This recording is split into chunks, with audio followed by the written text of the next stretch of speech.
मुख्यमंत्री योगी आदित्यनाथ के लगातार सख्त बयानों के बाद देर रात लखनऊ विकास प्राधिकरण ने सुशांत गोल्फ सिटी के घोटाले में अंसल के निदेशकों उसके मालिकों के खिलाफ एफआईआर दर्ज करा दी है। कंपनी के 7,000 निवेशकों का पैसा हड़पने के मामले में मुकदमा दर्ज कराया गया। अंसल के मालिक सुशील अंसल, प्रणव अंसल, निदेशक संजय गुप्ता अन्य के खिलाफ गोमती नगर थाने में नामजद एफआईआर दर्ज की गई।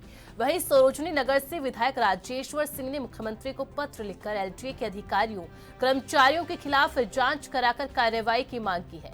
लखनऊ विकास प्राधिकरण के उपाध्यक्ष प्रथमेश कुमार ने एएनबी न्यूज के साथ बातचीत के दौरान क्या कुछ बताया, आइए जानते हैं।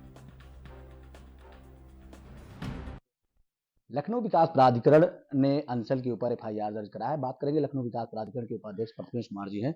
सर, जिस तरीके से आप सब लोगों ने लखनऊ विकास प्राधिकरण ने अंसल के ऊपर एफआईआर कराया है, उसमें जब मुख्यमंत्री जी ने मामले को संज्ञान लिया, उसके बाद लखनऊ विकास प्राधिकरण कहीं ना कहीं एक्टिव हुआ। इसके पीछे क्या रीजन रहा सर? चूंकि लखनऊ विकास प्राधिकरण भी लगातार मॉनिटरिंग में रहा, उसके बावजूद इतना मुख्यमंत्री जी को संज्ञान नहीं लेना पड़ा।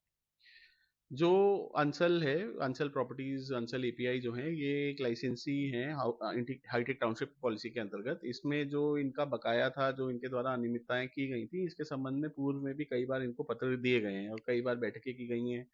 तत्कालीन वीसी के लेवल पे, मेरे लेवल पे, कमिश्नर मैम के लेवल पे, इवन आवास विभाग में भी कई बैठकें हुई हैं कि इनके द्वारा जो अनियमितताएं की जा रही हैं, जैसे जो बकाया अगर समय पे नहीं दिया जा रहा है वो जमा करें, तो ये सब बातें की गई थी। परंतु जो जिस वजह से ये एक्शन लिया गया है वो ये है कि 25 जनवरी को एनसीएलटी ने ऑर्डर किया है और इनके खिलाफ एक्शन पे मोरेटोरियम लगाया है, जो कि हम लोग को बिल्कुल भी मंजूर नहीं है।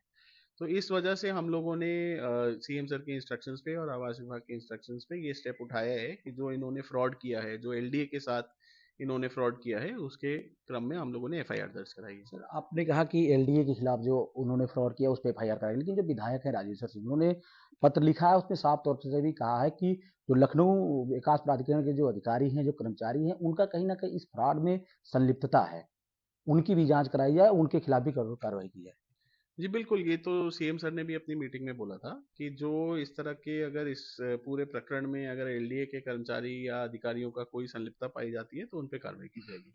सर, जिस तरीके से होम वायर्स के साथ ठगी हुई और मुख्यमंत्री जी ने भी कल भी कहा कि चाहे वो पाताल में जाएंगे तो उनको हम ढूंढ निकालेंगे, कार्रवाई करेंगे, तो उससे साफ है कि कार्रवाई तो होगी। लेकिन जिनका पैसा डूबा हुआ है उसको लेकर के लखनऊ विकास प्राधिकरण ने किस तरीके से प्लान किया है कि ताकि उनका जो पैसा डूब रहा है उनका पैसा भी ना डूबे, उनको भी न्याय मिले? कि साफ तौर पर मुख्यमंत्री जी ने कहा है कि किसी भी प्रकार से होम वायर्स के साथ धोखाधड़ी नहीं होने देंगे, उनको भी न्याय मिलेगा। नहीं, सीएम सर के बड़े स्पष्ट इंस्ट्रक्शंस थे कि जो होम बायर्स हैं उनका हित हम लोग को सबसे ऊपर रखना है। तो इसके लिए जैसा मैंने बताया, हाईटेक पॉलिसी में एक प्रोविजन है कि जो हम लोगों को मॉर्टगेज जमीन है उसको हम लोग विक्रय करके वहाँ का डेवलपमेंट कार्य कर सकते हैं। तो हम लोग इसी को देख रहे हैं कि जो हमारा 410 एकड़ वहाँ पे मॉर्टगेज है, अंसल ने मॉर्टगेज किया हुआ है एलडीए के पक्ष में, उसको हम लोग विक्रय करके उसमें बाकी डेवलपमेंट कार्य कर सकते हैं। बट ये करने के लिए उसका लाइसेंस कैंसिलेशन करना होगा, जो कि एक स्टेप गवर्नमेंट को लेना है। निश्चित तौर पर आपने सुना लखनऊ विकास प्राधिकरण के उपाध्यक्ष प्रथमेश कुमार, जिनका साफ तौर पर कहना है कि किसी भी प्रकार से होमगार्ड्स के साथ ठगी नहीं होगी, उनको भी न्याय मिलेगा। और दूसरी तरफ अगर जांच में लखनऊ विकास प्राधिकरण के कोई अधिकारी या कर्मचारी मिले तो उनके खिलाफ भी कठोर कार्रवाई की जाएगी। कैमरामैन दानिश के साथ रवि कुमार पांडे, एएनबी न्यूज, लखनऊ।